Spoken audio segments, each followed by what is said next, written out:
నమస్కారం. Welcome to news local. అంతర్జాతీయ యోగా దినోత్సవాన్ని శనివారం మండపేటలో ఘనంగా నిర్వహించారు. ఈ సందర్భంగా మండపేట మున్సిపాలిటీ ఆధ్వర్యంలో స్థానిక సూర్య కన్వెన్షన్ నందు, అలాగే బూరుగుంట చెరువు స్కేటింగ్ ట్రాక్ నందు, అదేవిధంగా అయ్యప్ప స్వామి ఆలయం వద్దనున్న యోగా సెంటర్ నందు యోగాచార్యులు ఆధ్వర్యంలో యోగా తరగతులు నిర్వహించారు. ఈ సందర్భంగా యోగా శిక్షకులు కురసాల సత్యనారాయణ, షేక్ అబ్బాస్లు చక్కని ఆరోగ్యం కలిగిన వారే నిజమైన కోటీశ్వరులని, ప్రతిరోజు యోగా సాధన ద్వారా శారీరక రుగ్మతలు దరిచేరవన్నారు. అదేవిధంగా మున్సిపల్ చైర్పర్సన్ పతివాడ నూకా దుర్గారాణి మాట్లాడుతూ యోగా దైనందిక జీవితంలో భాగం కావాలని, సూర్య నమస్కారాలు, యోగాసనాలు మనిషి ఆరోగ్యాన్ని, ఆయుష్ను పెంచుతాయన్నారు. ఇటువంటి మహోన్నత కార్యక్రమాన్ని భారత ప్రజల ముందుకు తీసుకొచ్చిన ప్రధానికి కృతజ్ఞతలు తెలియజేశారు. ఈ కార్యక్రమంలో మున్సిపల్ మాజీ చైర్మన్ చుండు శ్రీవరప్రకాష్, బీజేపీ మండపేట నియోజకవర్గ incharge Kotipalli Sairam, municipal DEE Srinivas, sanitary inspector Mutyala Satyaraju, పట్టణ ప్రజలు పాల్గొన్నారు. ఈరోజు 11వ అంతర్జాతీయ యోగా దినోత్సవానికి మరి యోగా గురువులందరూ విచ్చేసి మన మండపేట పురపాలక సంఘంలో మరి 5 గురువులు ఉన్నారు. 5 కూడా వచ్చి మాకు సపోర్ట్గా మండపేట ప్రజలందరికీ కూడా యోగా నేర్పినందుకు ముందు గురువులందరికీ కూడా యోగాభివందనం. థ్యాంక్ యూ అండి అందరికీ కూడా.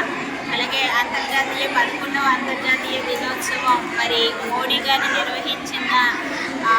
నిర్వహించిన ఈ యోగా కార్యక్రమం ప్రజలందరూ సద్వినియోగం చేసుకొని, అంటే ప్రతి సంవత్సరం కూడా ఈ యోగా దినోత్సవం అన్నది ప్రతి సంవత్సరం కూడా 11 సంవత్సరాల నుంచి నిర్వహిస్తున్నారు.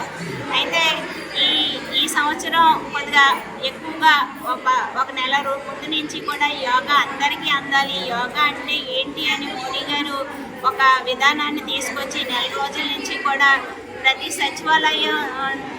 సచివాలయాల దగ్గర కూడా మరి ఆర్పీలు అవునాయి, అలాగే సచివాలయం స్టాఫ్ అవునాయి, అందరూ కూడా యోగాని నేర్పిస్తూ అందరికీ కూడా అందరూ ఆరోగ్యంగా ఉండాలని ఈ కార్యక్రమం చేపట్టిన ప్రభుత్వానికి అలాగే మోడీ గారికి ధన్యవాదాలు తెలుపుకుంటూ అందరికీ కూడా యోగా దినోత్సవ శుభాకాంక్షలు.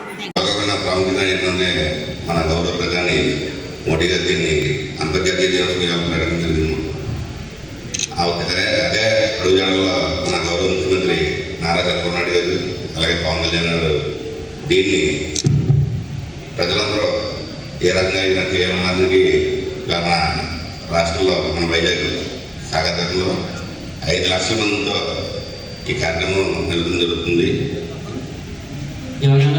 అందరికీ అందుబాటులోకి తేవడం కోసం మూలలో ఉన్న ప్రతి గ్రామంలో ప్రతి పౌరునికి కూడా ఆరోగ్యం ఒక వరమని, అది అందరికీ అందాలని, అందుబాటులో ఉండాలని ఈ మంచి ప్రక్రియ చేపట్టేటువంటి మన ప్రధాని మోడీ గారికి ప్రత్యేకాభివందనాలు తెలియజేస్తూ, ఇక్కడ మండపేట గ్రామంలో మండపేట మహాపట్టణంలో చేపట్టినటువంటి ఈ కార్యక్రమాన్ని చైర్పర్సన్ శ్రీ నూకరాణి గారు అలాగే తదితరులు ఈ పెద్దలు అందరూ కూడా ప్రజలందరికీ అందుబాటులోకి తేవడానికి చాలా విరళమైన కృషి చేశారు. కాబట్టి ఆ కృషి ఫలితంగానే ఈవేళ ఇంతమందికి ఈ విద్య అందుబాటులోకి రాగలిగింది. ఈ విద్యను అందరూ అభ్యసించి ఆరోగ్యవంతులుగా ఉండి ఆనందమయ జీవితాన్ని జీవించి చిరకాలం ఉండాలని సదా కాంక్షిస్తూ అందరికీ మరోసారి యోగాభివందనలు తెలియజేస్తున్నాను. నిరంతర ప్రక్రియ దీనికంటూ ఒక రోజు ఉండాలని మన మోడీ గారు యోగా డే అనేది పెట్టారు. 10 సంవత్సరాలు అయింది, 11వ సంవత్సరం నిరంతరం ఈ రోజు పండగ మనకి యోగాభ్యాసానికి ఒక పండగలాగా ఏర్పాటు చేశారు. ఇది కేవలం ఇన్స్పిరేషన్ అంతే, డైలీ చేయాలి యోగాభ్యాసం అనేటువంటిది. మన జీవితంలో ఒక భాగం కావాలి యోగాభ్యాసం అనేటువంటిది. మనకు కావాల్సింది ఆరోగ్యమే మహాభాగ్యం అని మనం చిన్నప్పటి నుంచి మనం నేర్చుకుంటున్నాం. మనకు ఆరోగ్యం కావాలంటే ఎక్కడికి వెళ్ళాల్సిన చిన్న ప్లేసు గురుముఖత నేర్చుకోవడం ఇంట్లోనే చేసుకోవచ్చు.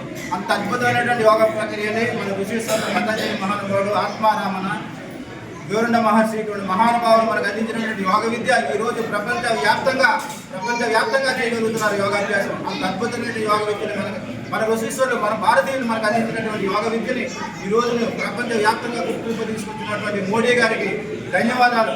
అలాగే మన ఇక్కడ చంద్రబాబు ధన్యవాదాలు. తర్వాత మన ఇక్కడ యోగా సెంటర్ ఇది మనకు రంగంలో ఇలా రావడానికి కారణం కూడా మన యోగేశ్వరరావు ఆధ్వర్యంలో అందరూ సద్వినియోగం చేసుకోవచ్చు. ఇక్కడ ఏ ఫీజులు ఏం లేవు, అందరూ ఉపయోగించుకోండి. ఆరోగ్యమే మహాభాగ్యం. ఈ రోజు కోటేశ్వరుడు ఎవరు అంటే ఆరోగ్యవంతుడే కోటేశ్వరుడు. అది అందరికీ అర్థమైన విషయం. ధన్యవాదాలు. జై శ్రీరామ్. ఏర్పాటు చేశారు. దానివల్ల మొత్తం 192 దేశాలు ఈ రోజు కూడా యోగా దినోత్సవం జరుపుకుంటున్నారు. అందరికీ ఆరోగ్యం, కంపల్సరీగా ఆరోగ్యం ఎంత ఉన్నప్పటికీ కూడా మనకి ఆరోగ్యమే మహాభాగ్యం. ప్రతిరోజు కనీసం వారి యొక్క టైంని బట్టి గంటలు కానీ అరగంట కానీ చేసుకున్నట్లయితే మనకి ఆరోగ్యం ఉంటుంది. ఈ కార్యక్రమాన్ని మాకు ఇలాగ ఏర్పాటు చేసినందుకు ఇక్కడ మా ప్రతిరోజు కనీసం 30 మంది గ్యారెంటీగా వస్తారు. ఈ రోజు 100 మంది వరకు వచ్చి ఇక్కడ మాకు ఇక్కడ ఎంత జయప్రదం చేసినందుకు చాలా ఆనందంగా ఉంది. ముఖ్యంగా ఈ సెంటర్ని నడపడానికి కారణం ఏంటంటే మా గురువు గారు రాధాకృష్ణారావు గారు. ముఖ్యంగా ఇక్కడ మాకు అన్ని విధాలా సహకరించే మా మిత్రులందరికీ కూడా అంకర్ రామకృష్ణ